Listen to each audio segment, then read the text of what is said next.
उनको बचाने के लिए खुद मोदी जी उतर आए मैदान में, और जब उससे भी बात नहीं बनी तो उन्होंने ट्विटर मतलब एक्स जो प्लेटफॉर्म कहलाता है उसको निर्देशित किया कि उनका जो वीडियो है वो उल्लंघन करता है देश के कानून का और उसको प्लेटफॉर्म से हटा दिया जाए।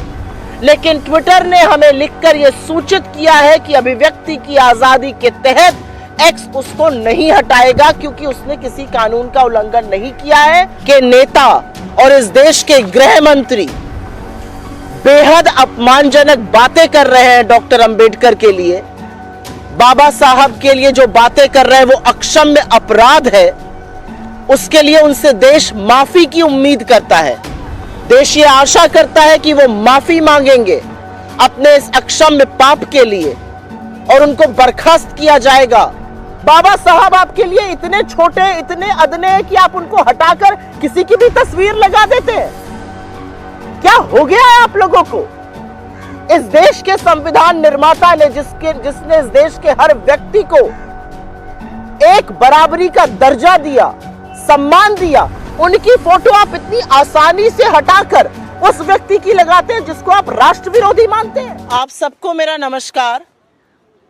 और आज विजय चौक पर इस प्रेस वार्ता करने का एक विशेष कारण है। कल रात को कांग्रेस के तमाम नेताओं को, हमारे सांसदों को, हमारे पदाधिकारियों को, विपक्ष के काफ़ी सारे लोगों को, कांग्रेस के ऑफिशियल हैंडल को एक्स की तरफ से एक ये मेल आया।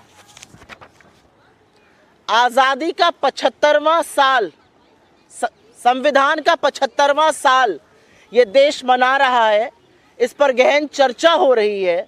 उस चर्चा में बीजेपी के नेता और इस देश के गृह मंत्री बेहद अपमानजनक बातें कर रहे हैं डॉक्टर अंबेडकर के लिए, बाबा साहब के लिए जो बातें कर रहे हैं वो अक्षम्य अपराध है।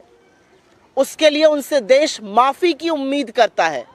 देश ये आशा करता है कि वो माफी मांगेंगे अपने इस अक्षम्य पाप के लिए और उनको बर्खास्त किया जाएगा उनके पद से। लेकिन बजाय वो होने के अमित शाह, मोदी सरकार और इस देश का पूरा तंत्र लगा हुआ है उनको बचाने के लिए। अमित शाह ने अक्षम्य अपराध किया, बाबा साहब अंबेडकर का अपमान करके सदन के अंदर।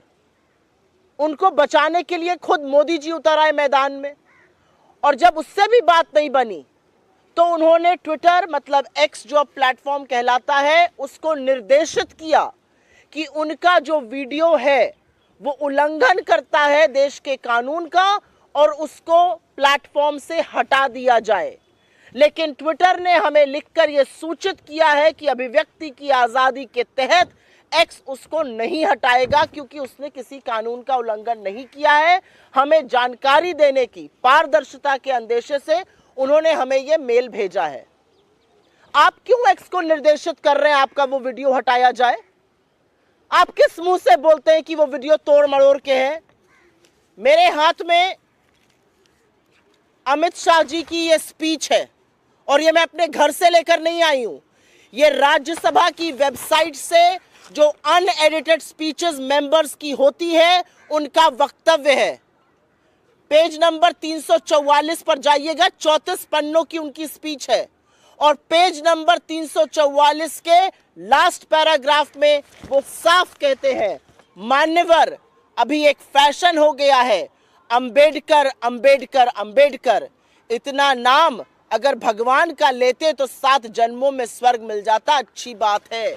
ये शब्द मैंने नहीं कहे हैं, कांग्रेस पार्टी ने नहीं कहे हैं, विपक्ष ने नहीं कहे हैं। ये शब्द गृह मंत्री अमित शाह ने इस देश के सदन में कहे हैं। ये कोई तोड़ा मरोड़ा किसी तरह का वक्तव्य नहीं है। इस वक्तव्य का साक्ष्य राज्यसभा की वेबसाइट पर, जहां पर मेंबर्स की स्पीच होती है, वहां का प्रिंट आउट आपको दिखा रही हूं। 34 पन्ने में उनका वक्तव्य है। पेज नंबर 344 पर यह बात वो साफ अंकित करते हैं। आपको इस अक्षम्य अपराध की माफी मांगनी चाहिए।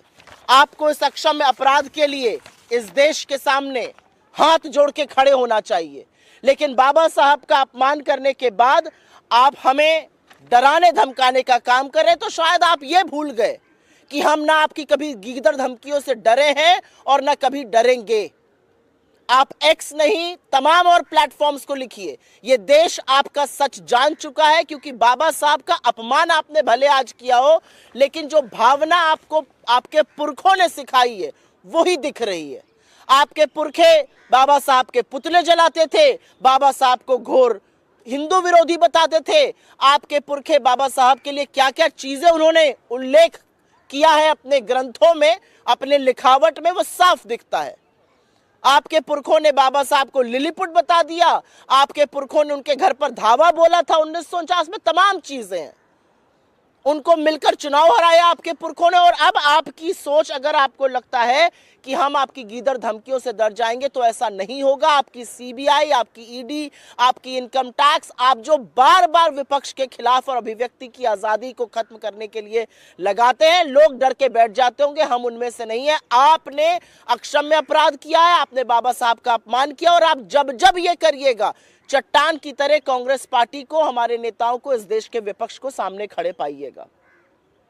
लेकिन बजाय अपराध पर कार्रवाई हो, बजाय इस अक्षम्य अपराध की माफी मांगी जाए, बजाय नरेंद्र मोदी अमित शाह को बुलाकर यह कहें कि तुमने जो किया वो गलत किया, इस देश की आत्मा के साथ तुमने खिलवाड़ किया है, तुम माफी मांगो, वो क्या करते हैं?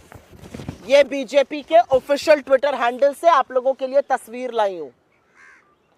कल समूचे विपक्ष ने बाबा साहब की हाथ में तस्वीर लेकर सदन में प्रदर्शन किया, और बीजेपी के ऑफिशियल ट्विटर हैंडल ने कल रात को 10:45 पर यह फोटो लगाई, जहां पर बाबा साहब की फोटो हटा दी गई, और उस फोटो की जगह जिनको वो राष्ट्र विरोधी मानते हैं, जॉर्ज सोरोस की तस्वीर लगा दी गई। बाबा साहब आपके लिए इतने छोटे, इतने अदने हैं कि आप उनको हटाकर किसी की भी तस्वीर लगा देते हैं। क्या हो गया है आप लोगों को? इस देश के संविधान निर्माता ने जिसने इस देश के हर व्यक्ति को एक बराबरी का दर्जा दिया, सम्मान दिया, उनकी फोटो आप इतनी आसानी से हटाकर उस व्यक्ति की लगाते हैं जिसको आप राष्ट्र विरोधी मानते हैं। क्या मैं ये मानूं कि इस ओरिजिनल, और ये ओरिजिनल तस्वीर है जो हैंडल्स पर गई थी, इस ओरिजिनल तस्वीर के साथ खिलवाड़ कर बाबा साहब की फोटो बदलकर दूसरी फोटो लगाई गई, उस व्यक्ति की लगाई गई जिसको भारतीय जनता पार्टी राष्ट्र विरोधी बुलाती है। ये किस तरह की सोच है? और इसी सोच के चलते जब खबरें आती हैं कि डॉक्टर अंबेडकर की मूर्ति खंडित कर दी गई, कहीं पर सिर तोड़ दिया गया, कहीं पर हाथ पैर तोड़ दिए जाते हैं मूर्ति के, कहीं पर मूर्ति ध्वस्त कर दी जाती है, ये सोच है, ये वो सोच है, ये वो मनुवादी सोच है, वो मनुस्मृति से निकली हुई सोच है, जिसके चलते अमित शाह सदन में अपमान करते हैं और बीजेपी सोशल मीडिया पर अंबेडकर जी की फोटो हटाकर दूसरे की फोटो लगाती है। इसी सोच के तहत इतनी ही आसानी से वो इस देश के संविधान को बदलना चाहते हैं, लेकिन ऐसा होगा नहीं। असल तस्वीर ये है, और असल तस्वीर में आपको डॉक्टर अंबेडकर एक बार नहीं 1000 बार मिलेंगे। और अगर आपको लगता है हम चुप हो जाएंगे, तो ऐसा होगा नहीं। इस मंच से हमारी मांग है, जो हमारी पार्टी, हमारे अध्यक्ष ने करी है, अमित शाह हाथ जोड़ के माफी मांगे, इस्तीफा दे, और ये जो दूसरा अक्षम्य अपराध किया है, इसके लिए बर्खास्तगी हो जिन लोगों ने ये किया है। नरेंद्र मोदी को क्या लगता है? वो सदन में कुछ भी कहेंगे, वो कोई भी झूठ परोसेंगे, उनका आधा चरण वंदन करता हुआ मीडिया कुछ भी दिखाएगा। मैंने आपके सामने 3 साक्ष्य रखे। पहला, राज्यसभा की वेबसाइट से अनएडिटेड स्पीच जो अमित शाह की उस पर लगाई गई है, पेज नंबर 344 का लास्ट पैराग्राफ वही कहता है जो हमने दिखाया है। हमने कुछ भी तोड़ा मरोड़ा नहीं है। और अगर आपको लगता है कि हम आपकी गीदड़ धमकियों से डर जाएंगे, तो वो होगा नहीं।